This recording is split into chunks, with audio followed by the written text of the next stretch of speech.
미국이 극악의 의료 비용의 나라라는 사실들은 익히 들어 알고 있을 텐데요. 한국의 유명 배우의 일화가 공개되면서 한국과 미국의 의료 비용 현실에 대해서 많이들 알게 되었었죠. 여기에 한국에서 겪었던 특별한 경험이 SNS에 올라오면서 놀라운 사실들이 밝혀지게 되었는데요. 한국 여행 중 구급차를 타게 된 경험담이었습니다. 글쓴이는 구급차에서 오히려 죽고 싶었다고 전했는데 어떤 이유에서였는지 살펴보겠습니다. 경험담을 공유한 이 여성은 한국의 따스함이 좋아 한국 여행을 결심하게 되었다고 하는데요. 혼자서의 여행이 두려웠지만 한국인들이 워낙 친절하다는 것을 알고 있어 설레는 마음이 가득했다고 하죠. 서울의 유명한 관광지도 둘러보며 즐거운 한때를 보내고 있었을 때 여기저기 사진을 찍으며 한눈을 팔아 반대편에서 오는 오토바이를 못 봐 뒤늦게 피하다 무언가에 걸려 넘어지면서 정신을 잠깐 잃었다고 했는데요.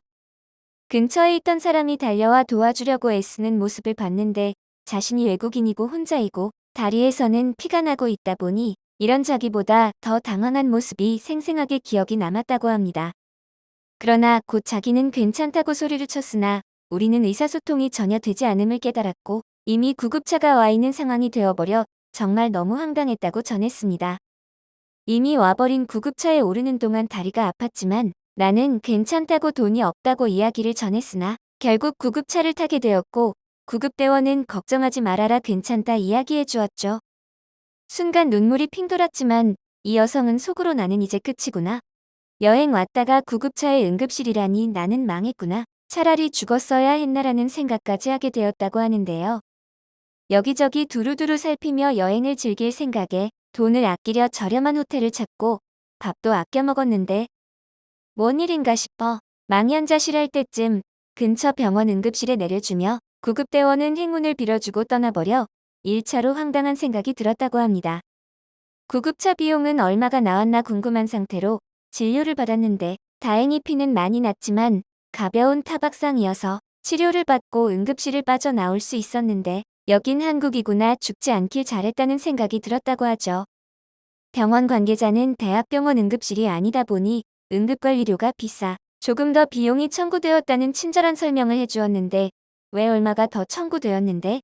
속으로 걱정을 했으나 300달러가 채 나오지 않은 청구서를 보고 아픔이 싹 사라졌다고 합니다. 속으로 환호성을 지르며 어떻게 구급차 이용 비용이 무상일 수 있는지 정말 놀라운 곳이라고 생각했다고 하는데요. 그는 도대체 얼마를 상상했던 것일까요? 배우 안재욱은 여행차 미국에 갔다가 저녁 식사 중 체기를 느껴 구토를 하고 심한 두통 증상으로 병원에 급히 후송이 됐었습니다.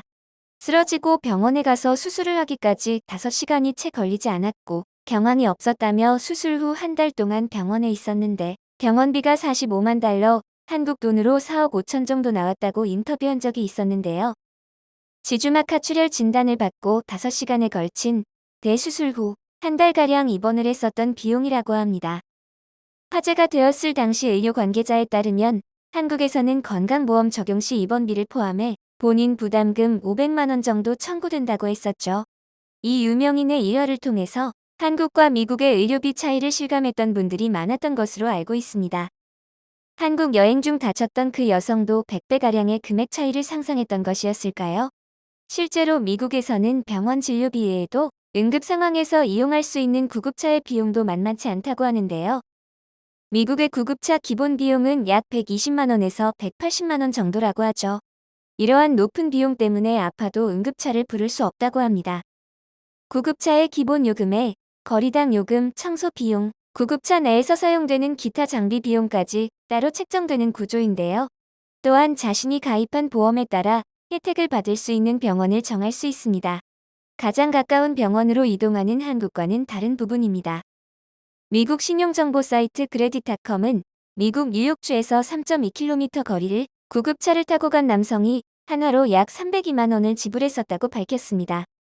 미국 병원비가 악명이 높은 이유는 의료보험 제도 때문인데요. 우리나라와는 달리 의료보험이 민영화되어 있기 때문에 보험료 자체도 높고 가입 조건도 매우 까다롭다고 하죠. 개인의 소득이나 건강 상태도 보험료 책정에 영향을 미친다고 합니다. 이에 미국인의 15% 정도는 의료보장을 받는 것을 꿈도 못 꿀 정도라고 하는데요.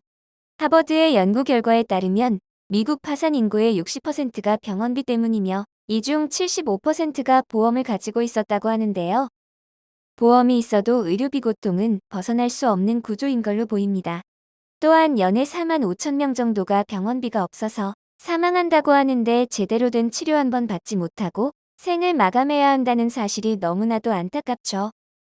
미국 보스턴 지역 유력 일간지인 보스턴 글로브의 한 기자가 전한 실화는 정말 놀라지 않을 수가 없는데요.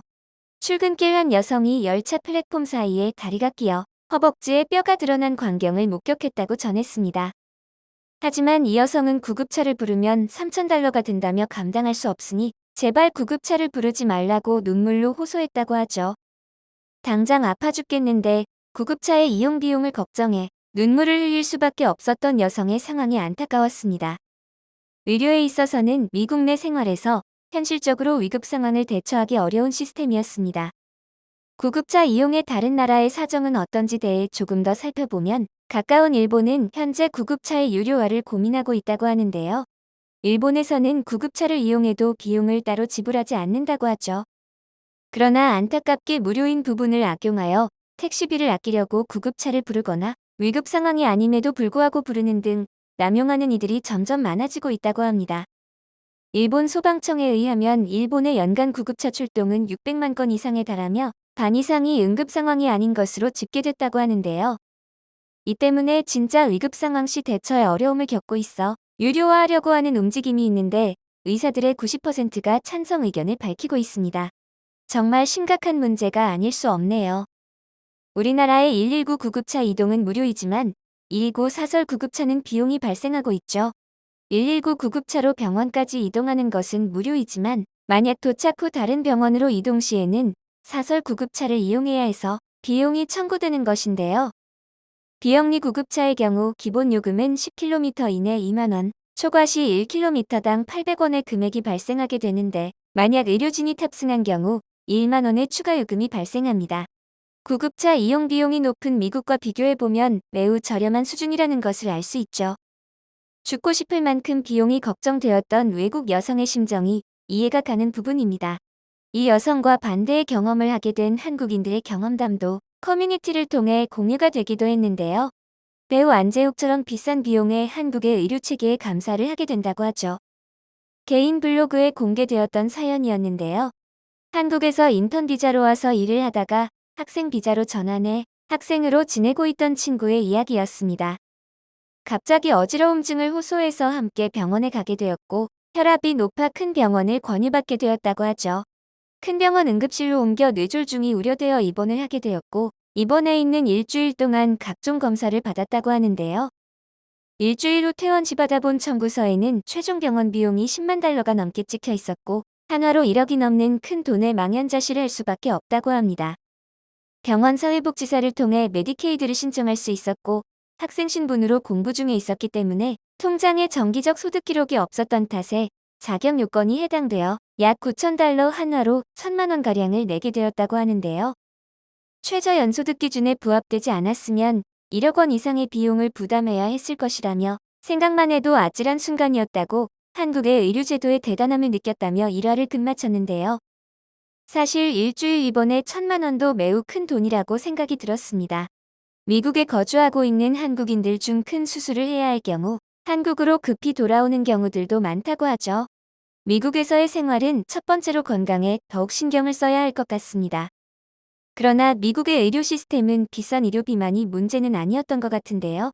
미국 생활을 공유하는 카페에 치과 치료 경험담 올려봅니다이라는 제목의 글이 있는데요. 신경치료를 2번이나 했던 어금니에 문제가 발생하여 미국 치과를 찾았는데 발치를 해야 한다고 했으나 잇몸이 부어 아픈 불편함만 해결하고 싶어 진료를 미루게 되었다고 합니다. 경치료 견적은 현금가로 2,500불이었다고 하죠. 컨디션에 따라 불편하기는 했으나 2년 더 버틸 수 있었고 지인의 소개로 한국의 치과를 방문하게 되었다고 하는데요. 신경치료가 잘 되어 있어 발치까지는 할 필요가 없고 6개월마다 체크를 잘 해봐야 한다고 하여 진료를 잘 받을 수 있었던 경험담을 공유했습니다. 그러면서 보험도 없는데 경제적으로도 힘든 경우 미국에서 아프면 그냥 방법이 없어요. 자연스럽게 이빨 빠질 때까지 놔두다가 이빨 없이 살아야 하는 거예요.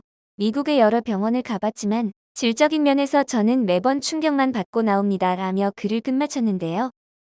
비싼 의료비만큼 의료의 질이 좋지는 않은 게 미국의 현실이라고 하죠. 물론 개인의 경험이 전체를 대변할 수는 없지만 의료의 질의 불편함에 공감하는 사람들이 많이 있습니다. 한국 여행을 했던 경험담을 비롯해 여러 상황을 살펴보니 평소 콧물만 나도 아무렇지 않게 쪼로록 병원을 찾았던 모습이 떠올랐는데요. 우리는 너무 평범하고 당연한 일이라 대단함을 모르고 지냈던 것 같습니다. 영상을 끝까지 시청해주셔서 감사합니다. 구독과 좋아요는 영상 제작에 큰 힘이 됩니다.